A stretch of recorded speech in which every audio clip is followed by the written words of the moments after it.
نبی کریم علیہ الصلوۃ والسلام نے ارشاد فرمایا قبر دیاں دو حیثیتاں نے، یا تا قبر جنت دے باغاں وچوں باغ ہے یا جہنم دے گڑیاں وچوں گڑا ہے۔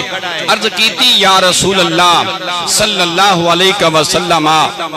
کس انسان دی قبر جنت دے باغاں وچوں باغ ہے؟ پاک محبوب علیہ الصلوۃ والسلام نے ارشاد فرمایا قبر المؤمن روضۃ من ریاض الجنہ، مومن دی قبر جنت دے باغاں وچوں باغ بندی ہے۔ او مومن جس نے ساری عمر نیکیاں کردیاں گزار دیتی ہوئے، جس نے اپنا لمحہ با لمحہ ذکر الہی وچ گزاریا ہوئے، جس نے اپنی زندگی دے سانس اللہ نو یاد کردیاں گزارے ہون، اللہ دے حبیب دی تعریف وچ گزارے ہون، اللہ دے پیاریاں دی توصیف وچ گزارے ہون،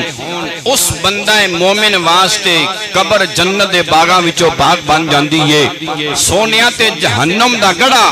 کس بندے واسطے قبر بندی ہے؟ نبی رحمت علیہ الصلوۃ والسلام نے ارشاد فرمایا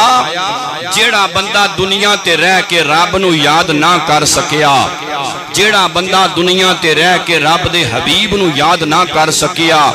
جیڑا بندہ دنیا تے رہ کے رب دے پیاریاں نال پیار نہ کر سکیا، جس بندے نے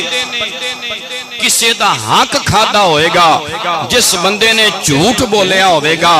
جس بندے نے چوری کیتی ہوئے گی، جس بندے نے زنا کیتا ہوئے گا، جس بندے نے شراب پیتی ہوئے گی، جس بندے نے ایک ہو جے کبیرہ گناہ کیتے ہونگے، شرط ہوئے کہ توبہ کر کے نہیں مریا،